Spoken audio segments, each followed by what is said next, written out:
feel alive through these lines I write. I keep it live cause I thrive. I might just blow your mind tonight. I'm so hyped, but it's no hype. From this height, it's direct hits on sight. I'm your type, lend me your ears to show you that there's something in me. I'm not giving up, I'm standing right here, holding these days hostage. And I'll make this my year. We turning fear into love, and the love's in the air. I love doing this cause nothing compares. Nothing can share that same type of feeling when you feeling them flares. They can't catch it, it's havoc. I rip to a tear, switch the scenario. My stereos, I leave them impaired. Variables start to change and they're all in my range. I just gotta grab it, it's all mathematics. Every step is drastic, I make it fantastic. I'm trying to take your breath away. Asthmatic. This is live through the stereo. Go and let it blow, blow through the stereo. I'ma let them know through the stereo. Yo, here we go through the stereo, stereo. This is live through the stereo. Go and let it blow, blow through the stereo. I'ma let them know through the stereo. Yo, here we go through the stereo, stereo. Yeah, just nod your head with it, so explicit and vivid. Every image is intricate, intimate. I put my all into it, no scrimmage and no rules. I'm a pro tool, hear my heartbeat, beat into the vocals. I'm so loco, lost my mind, oh no. It's ponderoso, dope, so no overdose, cause it's dope, yo. Man, this is house grown, mixed with some milestones. So I let the style flow down like the Dow Jones, bringing it with some foul tones, letting the crowd know we getting loud, so it's eardrum rudiments. Yeah, we bring it rude again. Move, little hooligan. Music for tuning in. Full time to the 10. I'm on my clock like I told you. I'm doing this for dreams we pursuing. Good evening, everybody. Welcome back to the Anti-Media Radio. You're here with Levon this evening. It's Friday, 4/18/2014. Happy Friday. How was your week? I hope it was amazing. The moon. Wow, the moon blew me away. I hope you got to enjoy it in live, in real life, in real time. Most of you probably had to go to work, so you were sleeping, or perhaps you were in a place where you couldn't even see it. But luckily we were able to see it online. Tonight I want to talk about synchronicity. I didn't plan any material this evening. I woke up with the intention this morning knowing that I would find the exact thing to say to you that would be perfect for you to hear this evening. And it reminded me of a practice that I have. I practice synchronicity, which is defined, according to Wikipedia, is the experience of two or more events as meaningfully related where they are unlikely to be casually related. It's basically a meaningful coincidence. It goes back to Carl Jung, who seems to always be in my life sphere. I can't get away from this man as much as I try. I love his work. I encourage you to study it. So it's defined as a relationship between ideas. It's an intricate structure in its own poetic, logical way and gives rise to relationships that are not casual in nature. These relationships can manifest themselves into occurrences that are meaningfully related. So I like to go into the bookstore and I like to say, find me a book. And literally, I swear, they practically pop off the shelf. And then I bring them home and I put them away until I'm ready for them. And tonight I was like, there's a perfect book for this that I need to share. So I go in my room and I approach my books and I find the perfect one to share with you. And it is by a teacher named Pramahasana Yogananda. And I apologize. I know the pronunciation is probably horrible, but that's not what matters. The title is called Where There's Light. He's a author of Autobiography of a Yogi. He was a major spiritual teacher in the 70s, and he brought a lot of the ideas from the East to the West. And I didn't know this before, 20 minutes ago, before I picked up this book for you guys. And I found 2 pretty good chapters that we're going to read tonight. They just happen to be some of my favorite numbers. Number 7 and number 11. The first one is called Inner Peace, Antidote for Stress, Worry, and Fear. And the second one is Unconditional Love, Perfecting Human Relationships. So we'll go through some of his teachings. There's just little scriptures throughout. And I'd like to remind you of synonyms. He uses the word God a lot. You can replace that word with universe, creator, whatever works for you, okay? Don't take offense. Find inspiration in these words, because I know that they will be perfect for you, okay? Calmness is the ideal state in which we should receive all of life's experiences. Nervousness is the opposite of calmness, and its prevalence today makes it very nearly a world disease. Only those who partake of the harmony within their souls know the harmony that runs through nature. Whosoever lacks this inner harmony feels also a lack of it in the world.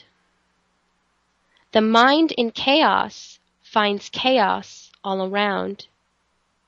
How can one know what peace is like if he has never tasted it? But he who has inner peace can abide in this state, even in the midst of outer discord. When you worry, there is static coming through your mind radio. God's song is the song of calmness. Nervousness is the static. Calmness is the voice of God speaking to you through the radio of your soul. Calmness is the living breath of God's immortality in you. Everything you do should be done with peace. That is the best medicine for your body, mind, and soul. It is the most wonderful way to live. Inner peace, antidote for stress, worry, and fear. Peace is the altar of God, the condition in which happiness exists. If you keep your mind on the resolve never to lose your peace, then you can attain godliness. Keep a secret chamber of silence within yourself, where you will not let moods, trials, battles, or inner harmony enter. Keep out all hatred, revengefulness, and desires. In this chamber of peace, God will visit you. You cannot buy peace. You must know how to manufacture it within, in the stillness of your daily practices and meditation. We should try to pattern our life by a triangular guide. Calmness and sweetness are the 2 sides. The base is happiness. Every day, one should remind himself, I am a prince of peace, sitting on the throne of poise, directing my kingdom of activity. Whether one acts quickly or slowly, in solitude or in the busy marts of men, his center should be peacefully poised. Nervousness. One who is naturally calm does not lose his sense of reason, justice, or humor under any circumstances. He does not poison his bodily tissues with anger or fear, which adversely affect circulation. It is a well-proven fact that the milk of an angry mother can have a harmful effect on her child. What more striking proof can we ask for that violent emotions will finally reduce the body into a wreck? Indulgent and consistent thoughts of fear, anger, remorse, envy, sorrow, hatred, discontent, or worry, and lack of the necessities for normal and happy living such as right food, proper exercise, fresh air, sunshine, agreeable work, and a purpose in life, all are cause of nervous disease. That's a good one. Reminds me to do what you love, right? That's the ultimate goal, I think, is people should do what they love. And a lot of us can't do what we love right now because we're so busy just trying to be. And I think as a whole, we are very nervous, And I think that we all literally vibe off of one another. But if you can alter your frequency, if you will, the point is that you can have an effect on the whole. So if we connect a 120 volt bulb with a 2000 volt source, it would burn out the bulb. Similarly, the nervous system was not made to withstand the destructive force of intense emotion or persistent negative thoughts and feelings. Consider the way that we go, go, go, go, go. I always wonder about the stimulation. We're always plugged into something, literally. Computer. Right now we are, correct? We've got these phones. We all have some sort of job where we have to use a machine. Even toys, when you're shopping out and around and you're trying to find toys for children that aren't electronic, good luck. The things aren't made out of wood anymore. It's plastic. We've become so disconnected. And on every level, just, think about that in an energetic sense. Like what being near a machine does to a creature who's affected by energy, Consider that. I'll continue here. But nervousness can be cured. The sufferer must be willing to analyze his condition and remove the disintegrating emotions and negative thoughts that are little by little destroying him. Objective analysis of one's problems and maintaining calmness in all situations of life will heal the most persistent case of nervousness. The victim of nervousness must understand his case and must reflect on those continual mistakes of thinking which are responsible for his maladjustment to life. Maladjustment. I like that. So that one basically says that it's self-inflicted. You should remove your feelings if possible and objectively analyze the things that you consider problems and try and maintain your calmness. That's one of the hardest things to do, is to maintain calmness. But it's definitely a good challenge to have. So instead of hurrying in a state of emotional excitement to get to some place and then not enjoying once you arrive because you are restless, try to be more calm. As soon as your mind becomes restless, give it a whack with your will and order it to be calm.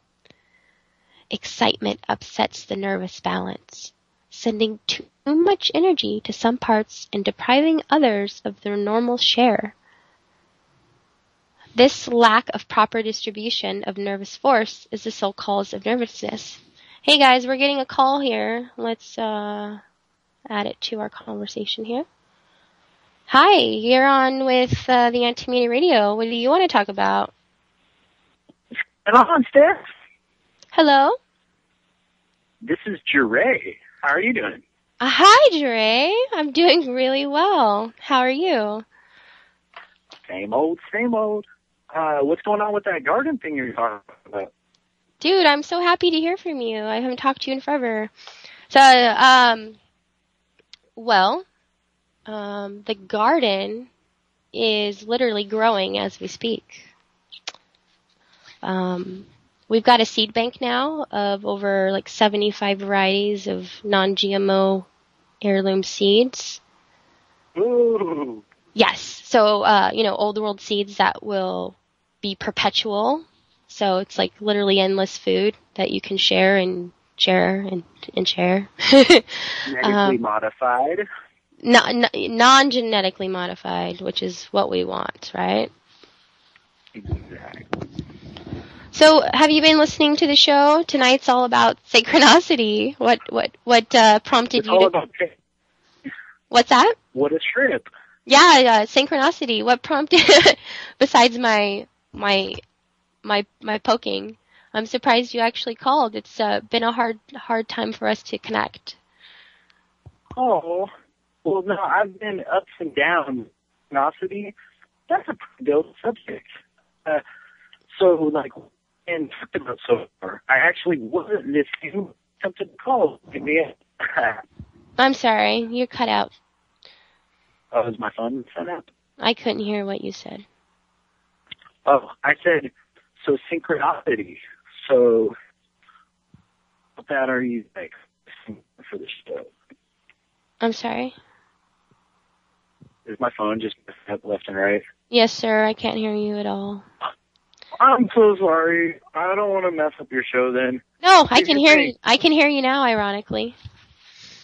Well, I'm at a place where I think the reception's pretty bad. Well, tonight I'm discussing some spiritual teachings of Pranamahasana Yoganda. Have you heard of this man? I have not. Apparently, he is responsible for a lot of the movement in an awareness of Eastern teachings that occurred in the 70s. He was like one of the forefathers. And I went into a bookstore one day and I was like, I need a book. And seriously, the first one I see, I buy it. And I just happened to buy this like back in March. But there's some really good stuff in here. Fate. I'm sorry? Fickle finger of fate. Mm-hmm. So it's good stuff. I encourage you to enjoy it. Well, text me that name and I will look him up. Other than that, though, I'm going to let you go. You get more callers, yo. Okay, thank you. Give me a call sometime. Peace.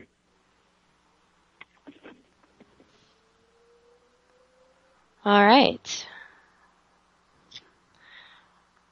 Successful at answering call number 2. Congratulations, self. Let's see here. Where were we? We were trying to be calm. Ironically, Jure, speaking of synchronicity, was one of my first friends to introduce me to meditation about 8 years ago. So there's some synchronicity for you. I asked him about 3 or 4 months ago if he would like to be on the show. And he never responded until this moment. That's really funny. So, haha. That's funny, universe. Okay. So, excitement upsets the nervous balance, sending too much energy. Oh my gosh. Call number 3. Let's do it.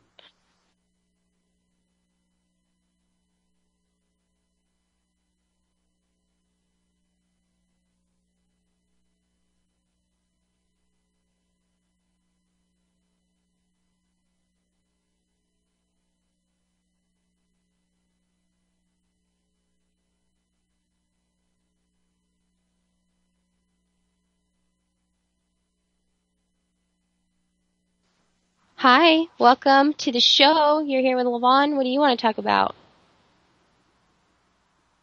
Hello? Unsuccessful. Are you there?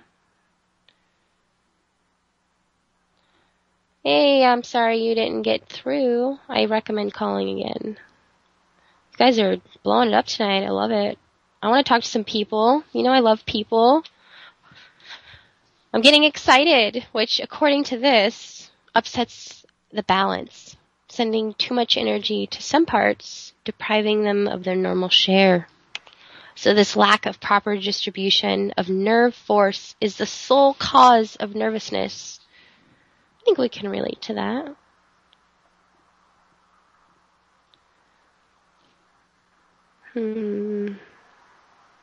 Hello? So a body that is relaxed and calm invites mental peace. So this is a technique for relaxing the body. We've talked about relaxing techniques a lot, but perhaps we can learn something new from this one. So it says to tense with will. By the command of will, direct the life energy through the process of tension to flood to the body or any body part. So you want to feel the energy vibrating there, energizing and revitalizing. Relax the tension and feel the soothing tingle of new life and vitality in the recharged area. And feel that you are not the body, that you are the life which sustains the body. Feel the peace, the freedom, and the increased awareness that comes with the calmness produced by the practice of this technique. So you want to intentionally tense up an area and then relax it, and just be aware of how it feels when you essentially command it. You know, you have a new awareness of you. You're not only like tissue and bones. Isn't that weird? What a concept. Anyways, when you have peace in every moment of your body, and peace in your thinking, and in your willpower, and peace in your love, and peace and God in your ambitions, remember, you have connected God with your life. And again, you can interchange the word God with whatever it means to you. No offense to anybody. So on a section here titled Worry and Fear, which I think is almost like a disease itself, especially in America. Let's talk about that. So, although life seems uncertain and full of trouble, still, we are always under the same love and protection. Don't make a fuss about anything. Whenever you worry, remember that you are depending on the cosmic delusion within you. So there's an asterisk next to this one. And it says, man's forgetfulness is his true opponent soul nature. And it is the cause of all of his suffering and limitation. Yoga teaches that this oblivion or ignorance is caused by Maya, M-A-Y-A, or cosmic delusion. That's interesting. So does that mean the name Amaya means without cosmic delusion? Interesting. Fear or failure or sickness is cultivated by turning over such thoughts in the conscious mind until they become rooted in the subconscious and finally in the superconscious.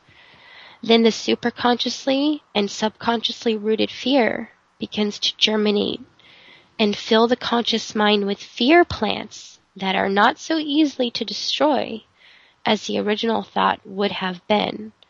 And these eventually bear their poisonous, death-dealing fruits. Uprooted them from within by forceful concentration upon courage and by shifting your consciousness to an absolute peace within. Let's see here. Fear comes from the heart. If you ever feel overcome by dread of some illness or accident, you should inhale and exhale deeply, slowly and rhythmically several times, relaxing with each exhalation. This helps the circulation to become normal. If your heart is truly quiet, you cannot feel fear at all. The trouble with us is that instead of living only in the present, we try to live in the past and in the future at the same time. I'm totally that person. These loads are too heavy for the mind to carry, so we must restrict the amount of the load. The past is gone. why continue to carry it in the mind? Let the mind take care of its burdens, one at a time. A swan eats only the solid content from the liquid he scoops up in his bill. Similarly, we should keep in mind only the lessons we have learned from the past and forget the unnecessary details. This will relieve the mind to a great extent. When we have too much to do at one time, we become very discouraged. Instead of worrying about what should be done, just say, "This hour is mine. I will do the best I can." The clock cannot tick 24 hours away in 1 minute, and you cannot do it in 1 hour. Cannot do in 1 hour what you can do in 24 hours. Live each present moment completely, and the future will take care of itself. Enjoy fully the wonder and beauty of each instant. Practice the presence of peace. The more you do that, the more you will feel the presence of the power in your life. The pleasure of modern man is getting more and more, and what happens to anyone else doesn't matter. But isn't it better to live simply without so many luxuries and with fewer worries? Oh, totally. Synchronicity is doing the most for me tonight. It's like this book is like saying everything I've been thinking of the past however long. It's wonderful. There is no pleasure in driving yourself until you cannot enjoy what you have. The time will come when mankind will begin to get away from the consciousness of needing so many material things. More security and peace will be found in the simple life. What a concept. All right. If you continually write out blank checks without depositing anything in your bank account, you will run out of money.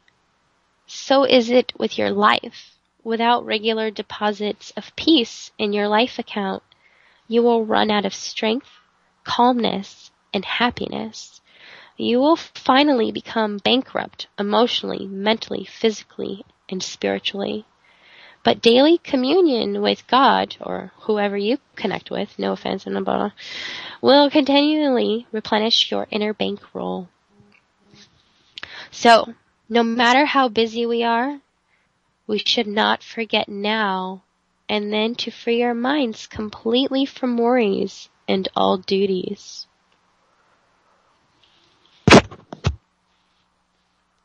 Try to remain for 1 moment at a time without thinking negatively, fixing the mind on the peace within, especially if worried.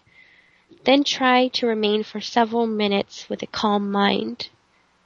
Following that, think of some happy incidents. Dwell on it and visualize it. Mentally go through some pleasant experience over and over until you have forgotten your worries entirely.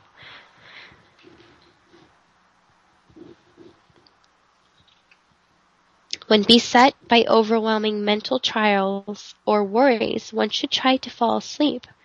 If he can do that, he will find upon awakening that the mental tension has been relieved and that the worry has loosened its initiation. Then you will know that the body is a little bubble of energy in his cosmic sea. And I'll share with you some affirmations for peace and calmness. I am a prince of peace, sitting on the throne of poise, directing the kingdom of activity. Oh my gosh, that's so fancy and awesome. I love it. It's really like uplifting. Even if you are a lady, you can call yourself a prince. Why not? Just add princess to the end or whatever. The moment I am restless or disturbed in the mind, I will retire to silence and meditation until calmness is restored. And the last one, I will neither be lazy nor feverishly active. In every challenge of life, I shall do my best without worrying about the future. That was a nice chapter. I also wanted to share with you unconditional love and perfecting human relationships. I think both of these things were exactly what we needed tonight. Y'all. Today a lady called me from Texas and she's like, y'all this, y'all that. And I stopped her and I was like, I know you're trying to sell me something right now, but where are you from? And she's like, I'm from Texas. We say y'all here all the time. And I was like, oh, that's so dang cute. Please don't be offended, but I love y'all. So if I start saying y'all, you know why. Okay. The world as a whole has forgotten the real meaning of the word love. Love has been so abused and crucified by man that very few people know what true love is. Just as oil is present in every part of the olive, so love permeates every part of creation. But to define love is very difficult.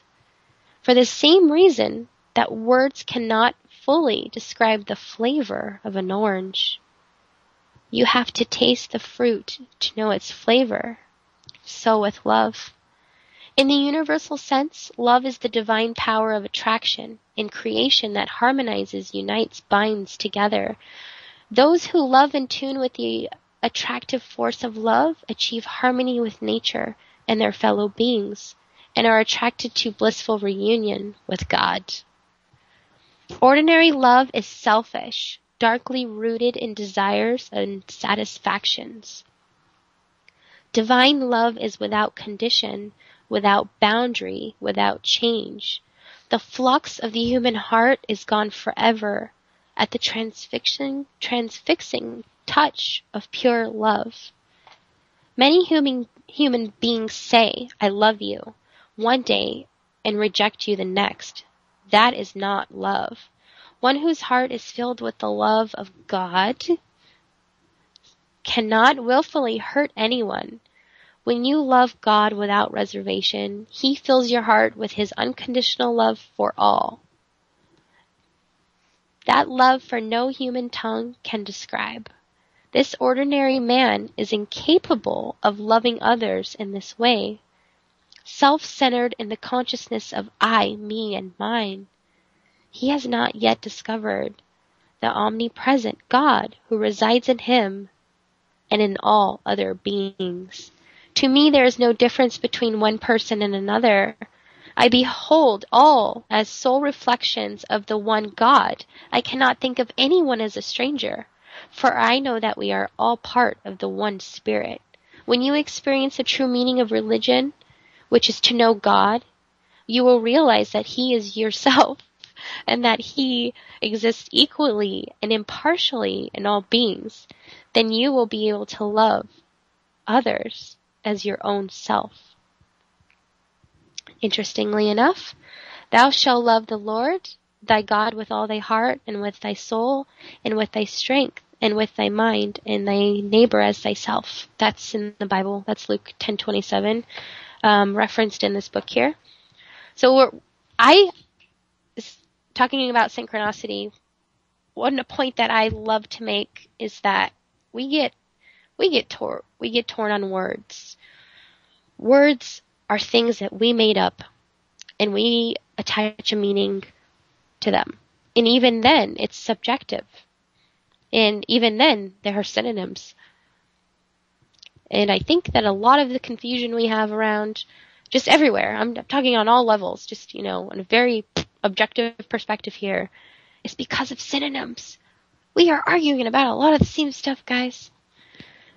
But perhaps if we applied some, cosmic ideals, people could make a shift. In the consciousness of one who is immersed in the divine love of God, there is no deception, no narrowness of caste or creed, no boundaries of any kind. When you experience that divine love, you will see that no difference between the flower and beast, between one human being and another. You will commune with all nature. and you will love equally all mankind. Compassion towards all beings is necessary for divine realization, for God himself is overflowing with this quality.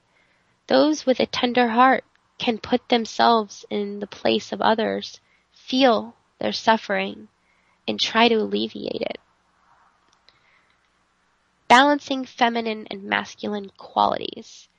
It seems that there has always been a rivalry between man and woman, but they are equals. Neither one is superior. Be proud of what you are in this life. In sleep, you do not know whether you are a man or a woman. Just as a man impersonating a woman does not become one, so the soul impersonating both man and woman remains changeless. The soul is the immutable, unqualified image of God. Do not even allow yourself to be limited to the consciousness that you are a man or a woman. You are a soul made in God's image. The widest course is to remember always, I am neither man nor woman, I am spirit. Then you will rid yourself of the limiting consciousness of both tendencies. You will realize your highest divine potential, whether you are incarnate as a man or a woman. God is both infinite wisdom and infinite feeling. When he manifested himself in creation, God gave his wisdom a form in the Father, and he gave his feeling in the form of the Mother. Every father and every mother is potentially endowed with both the fatherly wisdom and the motherly tenderness of God. They have to perfect these endowments. The divine man develops both the fatherly and motherly qualities in himself.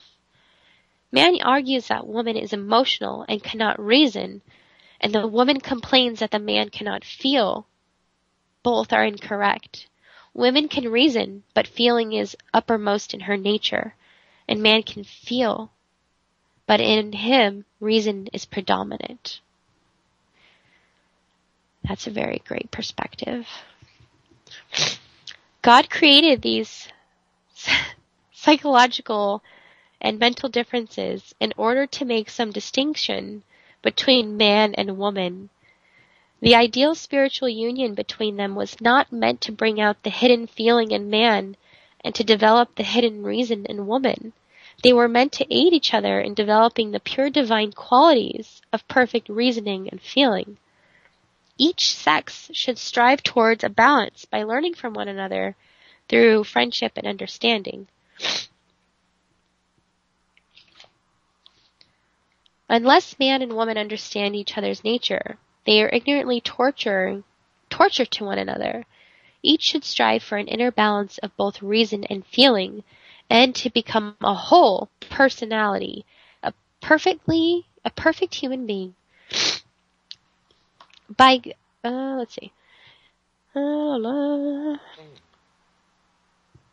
In the greatest saints, we see combined the ideal masculine and feminine qualities. Jesus was like that. So were all the masters. When you have attained that perfect reasoning feeling equilibrium, you will have learned one of the major lessons for which you were sent here. Mankind must realize that the basic nature of the soul is spiritual.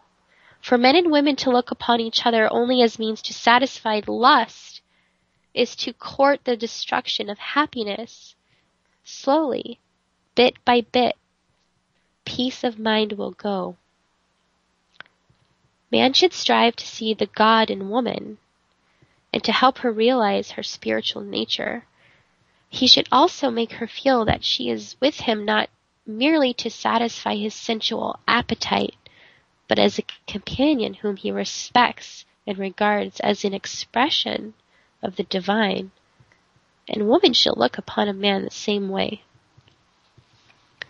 Excuse me, I need a drink. I feel like I'm losing my voice here.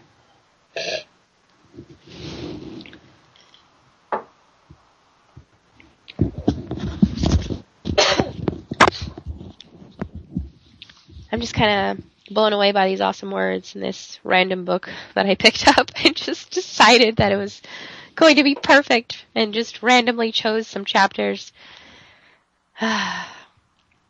So when man and woman genuinely and purely love one another, there is complete harmony between them in mind, body, and soul. And when their love is expressed in its highest forms, it results in a perfect unity.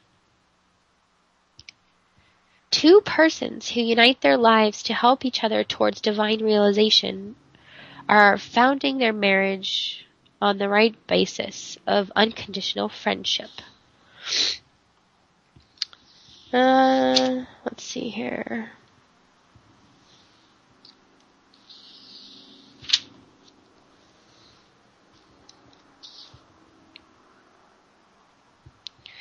Says you should meditate together every morning and especially at night, and have a little place where everybody can go to just be.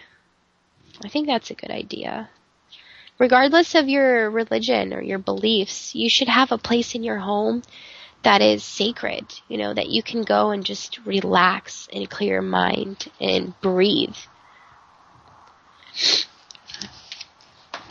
Like a super comfy place. So friendship. We all have friends, right? Friendship is God's trumpet call, biting the soul to destroy the partitions of the ego consciousness that separate it from all other souls and from Him. Friendship is the purest form of God's love because it is born from the heart's free choice and is not imposed upon by familiar instinct. Ideal friends never part. Nothing can sever their fraternal relationship. The treasure of friendship is your richest possession because it goes with you beyond this life, and the true friends you have made will meet again, for real love is never lost. How many times I had this conversation today at work. Speaking, this is doing the most for me right now. You don't even know. We were talking about how you meet someone and instantly you know each other. You're like, I know you, and you don't even have to speak to each other. You can just hang out. I had that same experience when I met my acupuncturist. I tried a new one. And it's funny because the lady I usually see, her name is Sasha. For months, she's been like, you should see Oscar. It's perfect. He's here on Wednesdays. You're off on Wednesdays. And I'm like, no, I like you. I was like afraid to try something new. And finally, I'm like, I'm going to walk in on a Wednesday. And we lock eyes and we were both like, wow, hello, old friend. And it's crazy. Like every time we see each other, it's an amazing experience. And I think that's true. I have a lot of friends like that where I meet them and it's like, oh, I've been waiting for you. How's it going? And then, you just never apart and you have that deep connection with one another. So keep those people around. That's real. It happens. And when the perfect friendship exists either between two hearts or within a group of hearts in a spiritual relationship, such friendship perfects each individual. You want people to bring out the best in you, and certain people bring out awesome qualities, and you want to keep those people around because they're only going to propel you forward and have your best intention in their hearts, and hopefully it's a mutual thing that you share, right? There's a magnet in your heart that will true friend.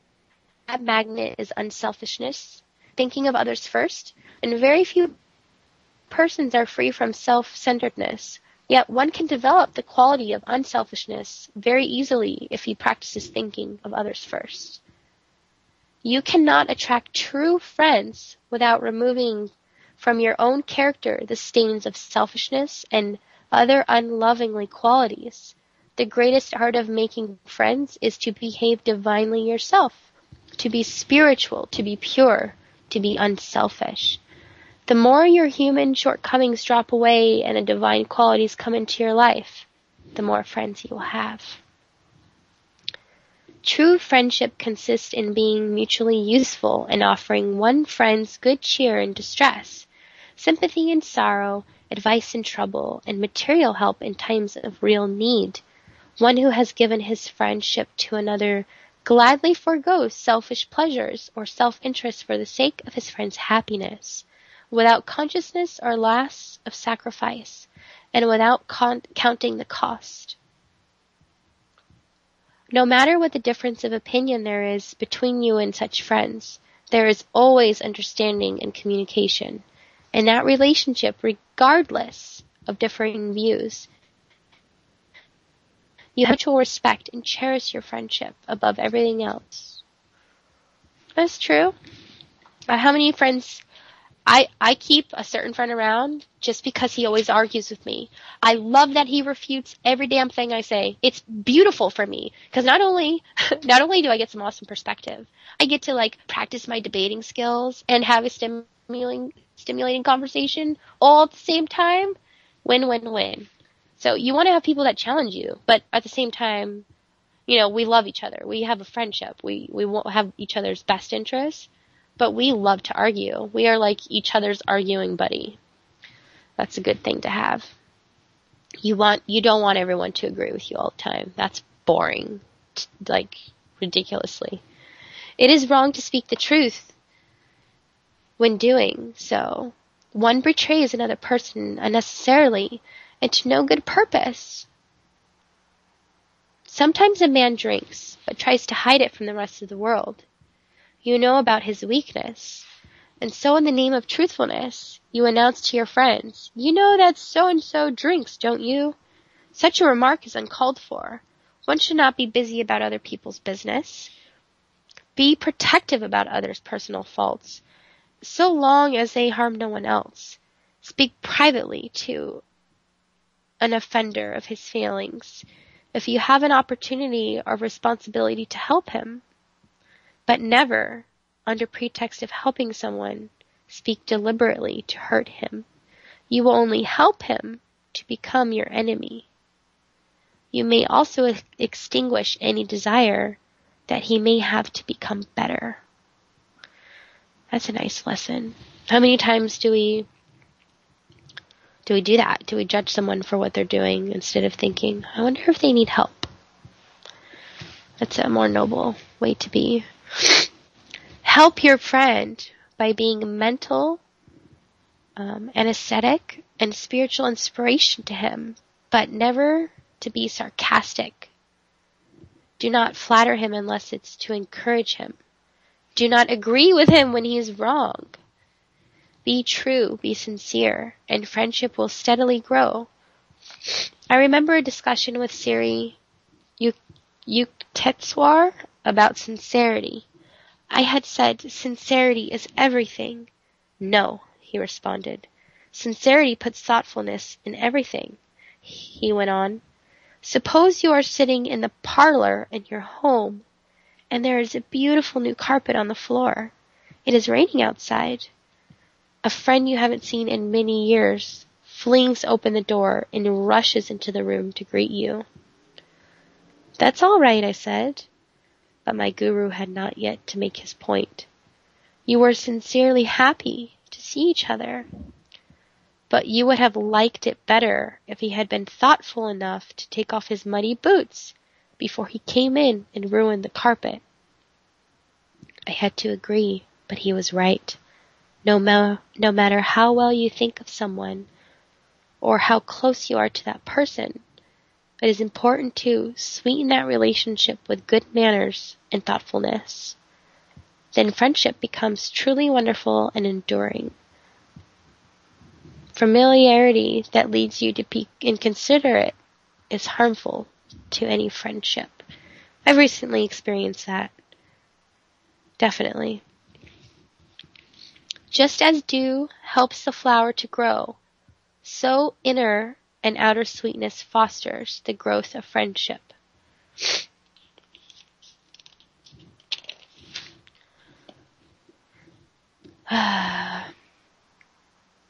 To perfect your friendship with a few souls, when you can truly give unconditional friendship to them, then your heart will be ready to give perfect friendship to all. And when you can do that, you become divine, like God and the great ones, who give friendship to every being,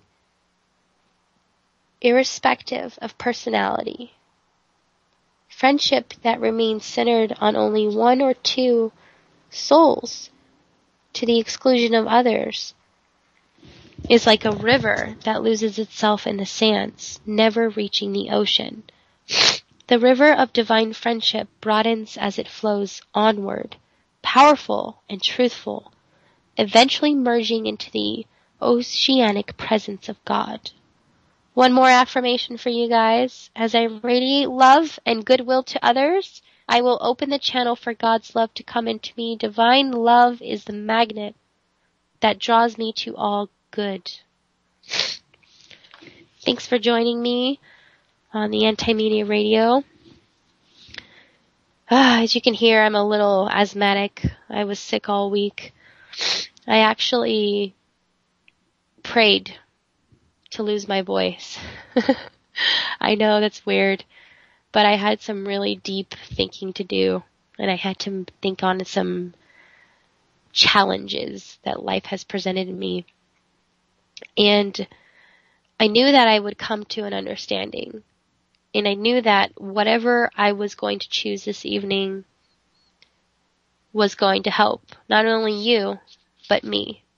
So I thank you in sharing some words from the book called Where There Is Light, Insight and Inspiration for Meeting Life's Challenges. The author is Paramahasana Yogananda. Again, if I'm destroying that name, forgive me. The words were beautiful, were they not? Despite being like the Loch Ness Monster times 10, I did a pretty good job reading to y'all. I hope that you found some comfort in the words. I thought they were awesome. Synchronicity was definitely around this evening. And apologies for the random calls that happened this night. It was definitely weird. But I encourage you to pick up this book. He says that darkness cannot exist where there is light. And other topics include finding wisdom and strength to make life's decisions, the antidote for stress, worry, and fear, transforming our failures into successes, security in an uncertain world, perfecting human relationships, the power of affirmation and prayer, understanding death, and developing a personal relationship with God. And today, many of the concepts and methods of harmonizing body, mind, and spirit introduced decades ago by Paramahasana Yogananda are being adopted by scientists, religious leaders, and experts in physical and mental health, and increasingly by the public at large. For readers unfamiliar with these principles, Where There Is Light will serve as a useful introduction. And for all those who have begun the inner journey towards the source of that light, this compilation offers a wealth of spiritual counsel, a unique handbook of insight and inspiration for daily life. I really enjoy this book. I hope you do too. And be well.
stereo. I'ma let them know through the stereo. Yo, here we go through the stereo.